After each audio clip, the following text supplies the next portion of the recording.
Héritier direct de la Révolution française, le Conseil général sera prochainement réformé. Pour tenter de comprendre les enjeux de cette réforme, nous sommes allés rencontrer les élus du département. Nous commençons par les femmes et par ordre alphabétique. Madame la secrétaire départementale, bonjour. Bonjour. On vous rencontre parce que récemment nous avons regardé une séance de l'Assemblée nationale où il était question de la réforme des conseils généraux. Pour ne rien vous cacher, on n'y a pas compris grand-chose. Pourriez-vous nous expliquer ce qu'il en est? Oui, c'est très simple. La volonté du gouvernement, c'est de faire de ces collectivités, comme c'est le cas pour les mairies ou pour les conseils régionaux, des instances où la parité pourrait s'exercer. Et donc il y avait plusieurs possibilités. La première, c'était de faire des scrutins de liste, comme pour les régionales ou les municipales. Et on a pensé que ce n'était pas une bonne idée, parce que le conseiller général, qui va s'appeler désormais le conseiller départemental, est un élu qui est attaché à un territoire. Donc la solution qui a été trouvée, c'est de regrouper les cantons par deux. Alors, en refaisant un découpage, évidemment, je vous expliquerai pourquoi, mais en regroupant les départements par deux et en mettant des tickets, un homme, une femme, qui seront élus. Donc on aura fatalement autant de femmes que d'hommes élus dans ces instances. Mais c'est la seule motivation de cette réforme, avoir un scrutin où les femmes vont prendre une place égale? Bien sûr, ça ne changera que ça, puisqu'on aura sensiblement le même nombre de conseillers généraux, départementaux du coup, mais il y aura forcément un redécoupage, parce que ce découpage il est très ancien, et la volonté aussi c'est de rééquilibrer le nombre d'habitants par canton. Alors ça sera pas exactement, d'ailleurs la réforme dit, la moyenne départementale, plus ou moins 20%. C'est-à-dire que ça veut dire que dans des communes, des secteurs très denses en population, on pourra dépasser cette moyenne de 20% et on pourra aller en dessous. Par exemple, dans le Var, c'est à peu près 50 000 habitants la moyenne. Ça veut dire qu'on pourra aller jusqu'à environ 60 000 dans les villes et autour de 40 000 dans le Haut-Var. Mais alors, si on prend l'exemple justement du Haut-Var, dans la 8e circonscription, pour avoir un canton avec 40 000 habitants, le territoire va être immense. 40 000, c'est quasiment impossible, mais on a travaillé avec les conseillers généraux et la solution pour arriver à des nombres d'habitants à peu près cohérents, on arrive autour de 37 000-38 000, c'est de faire des découpages verticaux. Parce que chaque fois, on prend un bout de ville. Par exemple, avec Saint-Maximin, par exemple, avec Draguignan. Et là, du coup, c'est plus facile d'avoir un nombre d'habitants plus important. Ne voyez aucune ironie de ma part, mais en fait, cette réforme-là va essentiellement privilégier les femmes de droite. Dans le Var. Oui. Voilà, il y a des départements, vous savez que c'est quand même la gauche qui est majoritaire dans les départements en France. Donc, on va être pénalisés, enfin, les hommes de gauche vont être pénalisés aussi. Il se trouve que dans notre département, ce sera plutôt les hommes de droite qui le seront. Mais moi, je dis bravo pour les femmes de droite. Oui, et il va falloir beaucoup de pédagogie pour que les gens comprennent quand même. Non, je crois que les gens comprennent vite quand il s'agit d'égalité et de parité. Les femmes comprendront très vite. Eh bien, écoutez, je vous remercie. Merci. Madame la députée, bonjour. Bonjour. On vous rencontre aujourd'hui avec votre double casquette puisque vous êtes députée mais aussi conseillère générale.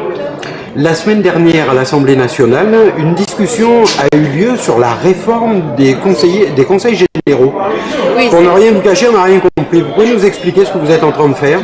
Oui, cette réforme parle de beaucoup de choses pour les élections, mais s'agissant des conseils généraux, donc le texte prévoit que l'échéance du renouvellement des conseillers généraux se fera en 2015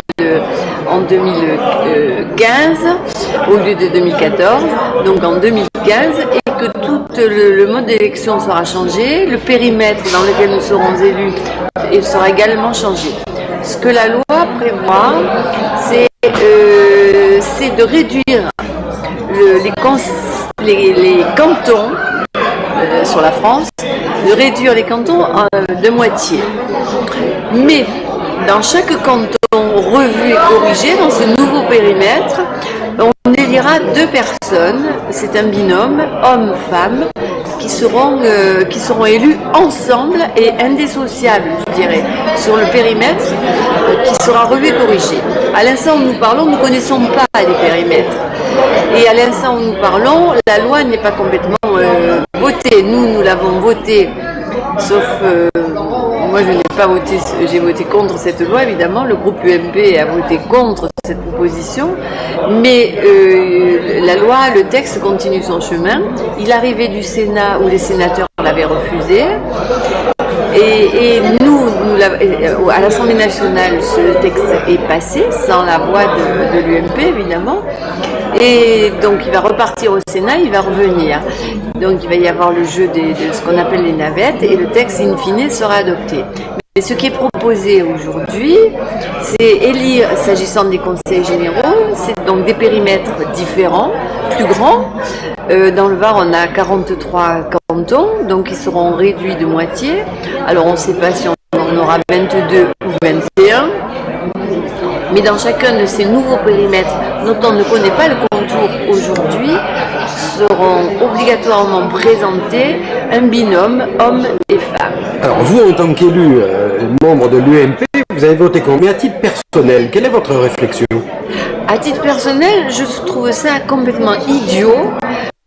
Si on maintient le conseil général, et c'est tant mieux, puisque le conseil général c'est aussi la proximité. Aujourd'hui, on nous fait voter sur un texte sans nous parler des compétences futures qui seront données au conseil général, parce qu'il faudra bien qu'on ait la clarté des compétences à la fois sur le conseil régional et sur le conseil général. Ça reste complètement, on n'en a pas parlé du tout, et on nous change le mode d'élection et on nous modifie le périmètre. Donc je trouve ça complètement idiot. Et de plus, lorsqu'on dans notre pays comme dans d'autres, mais en France on doit faire des économies, on dit on va supprimer des élus. On tend aussi à aller vers le mandat unique, mais ça c'est une autre discussion. On veut supprimer des élus en nombre, et en réalité là on supprime des cantons. Je vois pas l'intérêt d'avoir la moitié des cantons en France sur lesquels on aura 2 élus. C'est-à-dire qu'on a toujours le même nombre d'élus au conseil général. Bien, écoutez, on vous remercie, on va suivre ça de très près. Il faut le suivre de très près, et je crois que tous les électeurs ont un mot à dire.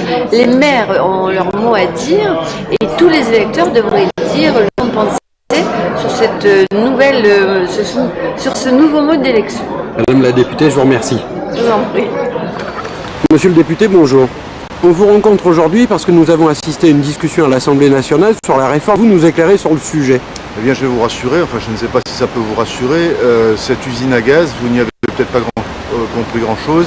À tout vous dire, on n'y a pas compris grand-chose, nous non plus. Ce que nous savons, c'est que tout simplement, il s'agit là d'un tripatouillage électoral. On modifie la date des nouvelles élections, de 2014 on la passe à 2015. On modifie profondément le mode de désignation. On invente ce que aucun pays au monde n'a inventé, à savoir une élection non pas d'un candidat mais d'un binôme. Pour le même prix, vous aurez donc droit à 2 conseillers généraux, mais une fois l'élection passée, rien ne lira sur la politique à venir les 2 élus concernés. C'est-à-dire que vous pouvez élire un binôme et le lendemain de l'élection, vous pouvez avoir un élu qui emmène donc à la fois une politique et puis celui que vous avez élu qui pourrait également appliquer une politique totalement différente. Deuxièmement, et surtout, c'est dans notre département la vie de la ruralité qui est en jeu, puisque pour ne pas augmenter le nombre de conseillers généraux, on a donc divisé par 2 le nombre de cantons. Divisé par 2 le nombre de cantons pour le département du Var, ça voudra dire que grosso modo chaque canton devra compter environ 50 000, entre 45 000 et 50 000 habitants.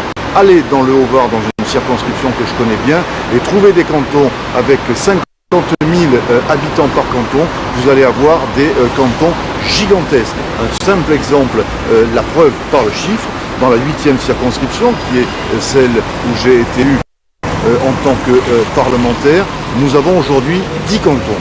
Avec cette réforme, le nombre de cantons devrait passer de 10 à 3 au grand maximum. Vous imaginez, donc pour la ruralité, c'est un très sale coup qui est porté. Nous nous battons contre cette réforme en espérant que la sagesse l'emporte. Eh bien, monsieur le député, je vous remercie. Merci. Bonjour, monsieur. Bonjour. On vous rencontre aujourd'hui suite à une discussion à l'Assemblée nationale au sujet de la réforme des conseils généraux. Nous n'avons pas exactement compris de quoi il s'agissait. Nous faisons le tour de tous les élus pour qu'ils nous donnent leur point de vue et nous expliquent ce dossier qui aura quelques incidences. Oui, alors il y a deux éléments. Le premier, ce sont les compétences des diverses collectivités locales, mairies, intercommunalités, départements, régions, qui vont évoluer dans le cadre de l'acte 3 de la décentralisation qui va être soumis au Parlement, certainement à l'automne. Il y a un avis aujourd'hui qui va être soumis au Conseil d'État courant avril. Donc les compétences vont être clarifiées, les régions auront la compétence économique en partenariat avec les agglomérations, le département se voit confirmé dans ses missions de solidarité, c'est-à-dire le RSA, la PA, etc., l'aide aux territoires ruraux. Mais à l'intérieur du département change le mode de scrutin et le périmètre des cantons.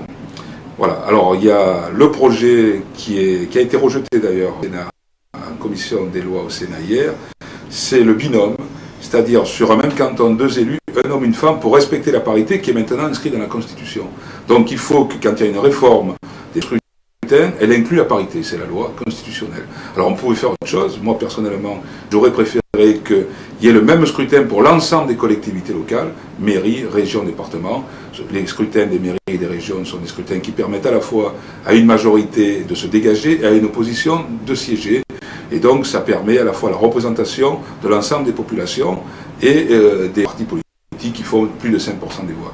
Et ça aurait eu une sorte de cohérence, un scrutin local identique pour l'ensemble des collectivités locales. Il en a été décidé autrement, je le regrette. On a inventé le binôme, qui est une sorte d'hybride unique au monde. Alors après, on verra si le Conseil constitutionnel valide. Hein. Il y a des incertitudes. Personnellement, moi j'ai des incertitudes. Est-ce qu'on peut avoir 2 élus pour un même territoire et pour une même fonction? C'est pas sûr. Si valide, eh bien, les conseils généraux seront composés d'autant d'élus sur 2 fois moins de cantons, puisque le canton sera représenté par 2 élus, hommes et femmes, issus de même scrutin. Mais si on prend l'exemple du Var, les grands gagnants, en fait, ce sont les femmes.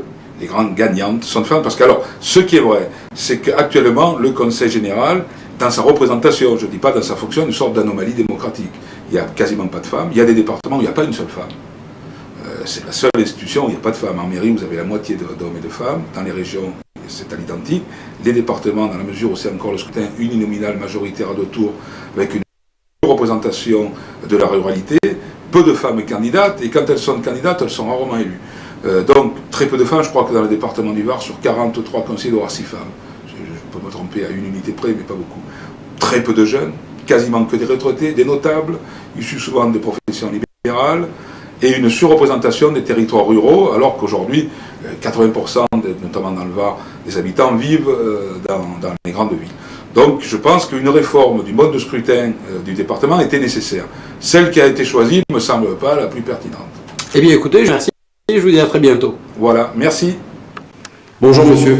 Bonjour. On vous rencontre au sujet de la réforme des conseils généraux.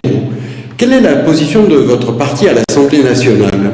La position du Front National là-dessus est très claire, nous nous y opposons, parce que nous pensons que c'est un grave coup porté aux conseils généraux des communes rurales. Et à titre personnel? Idem. Je pense que notamment dans notre département, le Haut-Var, notamment la 8e circonscription, le haut de la 6e et de la 4e, vont être gravement sanctionnés par ce nouveau mode de scrutin, qui d'ailleurs n'existe nulle part au monde. Comment ça? Nulle part au monde, dans aucune démocratie, vous pouvez trouver un mode de scrutin où vous élisez en même temps 2 personnes et où vous redécoupez des cantons pour l'intérêt, on le sait très bien, d'un mouvement politique. Alors, il y a peut-être un point intéressant à noter, c'est que les grandes gagnantes dans le département du Var seront les femmes. Oui, les femmes bien sûr, mais pour quelle raison? Parce que la question que se posent certaines femmes, c'est est-ce qu'elles sont élues pour leurs compétences ou est-ce qu'elles sont élues parce que la loi l'impose? Oui, on n'avait pas fait cette réponse. C'est une bonne question. Eh bien écoutez, on a bien compris votre position, je vous remercie, je vous dis à très bientôt. Merci. Président, bonjour. On vous rencontre aujourd'hui et on espère que votre qualité d'ancien instituteur va pouvoir nous éclairer J'ai assisté à l'Assemblée nationale la semaine dernière à une discussion autour du futur de nos conseils généraux et je vous avoue ne pas avoir très bien compris ce dont il s'agissait. Alors, vous n'êtes peut-être pas le seul à ne pas tout comprendre. Parce qu'à travers les hyper-métropoles, je ne sais pas comment ils appellent ça, les grands ceci, les grands cela, la réforme de l'élection des conseillers généraux, qui était une élection directe, contact direct du candidat avec les élus, tout le monde s'y retrouvait. Et c'est ce qui faisait que, comme les maires, les conseillers généraux étaient connus des populations. Là, d'un seul coup, on va diviser, en gros, je vais être court, on va diviser le canton par deux, mais on va y mettre 2 candidats par canton, un homme, une femme. Et puis, le nombre d'habitants pour la création d'un canton est revu. Alors, en gros, on peut aller entre 36 et 40 000 habitants jusqu'à 53 000. Les régions disparaissent complètement du panorama politique et en particulier, les conseillers généraux disparaissent. J'ai même entendu un conseiller régional ou un représentant dire que les ruraux étaient surreprésentés au Conseil général. Ils ne sont pas surreprésentés, ils ont la représentation solidaire. On parlait tout à l'heure de solidarité, et là il s'agit d'une représentation solidaire pour faire valoir les besoins que peuvent avoir les habitants des zones rurales, mais également, il ne faut pas oublier que c'est dans ces zones rurales que chaque fois que l'on a besoin d'espace, on se retourne. Alors je crois que ce qui est en train de se produire est catastrophique pour les conseils généraux, certes, mais pas que pour les conseils généraux, pour l'exemplarité de la démocratie. On est fâché d'avoir 36. Moi je dis que c'est un biais. Nous sommes des gens heureux, le système français dans tous les petits villages. Et on veut supprimer ce bonheur. Mais le Conseil général nous venait de la Révolution française et son périmètre était décidé. On devait pouvoir faire le tour du canton à cheval dans la journée. Alors, c'était fait de telle sorte qu'aucune des communes ne soit à plus d'une journée de cheval de la préfecture. C'est pour ça qu'à une époque, la préfecture du département se trouvait à Draguignan. Je crois qu'il y a deux identifications de collectivités qui sont issues de la Révolution, les communes et le Conseil général. Ce sont de vieilles dames, et là on programme la disparition de l'une et la disparition, mais également, des autres. Ça, je pense que c'est une erreur, parce que d'avoir 36 000 communes, c'est 36 points de présence citoyenne, de présence démocratique et solidaire dont nous nous dotons. C'est-à-dire que les gens de 36 000 communes peuvent avoir un accès direct à l'élu qui les représente. Allez faire des grands trucs de 1 million d'habitants. Après, vous me direz combien de fois on rencontre les élus. Bon, donc il va falloir qu'on se mobilise et qu'on fasse entendre notre différence. Ah, vous savez que je suis en train de... Donc la preuve de l'interview que vous m'accordez aujourd'hui, c'est dans ce sens, je ne suis pas le seul à me mobiliser. Je peux vous dire que ça commence à être chaud. Eh bien écoutez, Président, je vous remercie, on va suivre ça de très près. Merci beaucoup. Monsieur le député, bonjour. Bonjour. On rencontre aujourd'hui parce que nous souhaitons une explication. Nous avons assisté à une discussion à l'Assemblée nationale sur la réforme des conseils généraux et pour ne rien vous cacher, on n'y a pas compris grand-chose. Pourriez-vous nous éclairer sur le sujet? Écoutez, aujourd'hui, la gauche s'emploie à modifier tous les modes de scrutin pour essayer d'y tirer un profit pour leur couleur. Alors, les conseils généraux, avec Nicolas Sarkozy, nous avions mis en place le conseiller territorial. Le conseiller territorial était un élu sur un canton qui siégeait pour certaines compétences au conseil général, pour des compétences à visée départementale, et lorsque les compétences étaient à visée régionale, comme les transports, comme l'économie, c'était à la région que ça se décidait. Et cela permettait de diminuer le nombre d'élus, puisque de 8 000, on passait quasiment à la moitié à 4 000. Qu'a fait la gauche en arrivant au pouvoir? Elle a d'abord supprimé le conseiller territorial pour revenir au conseil régional classique et au conseil général.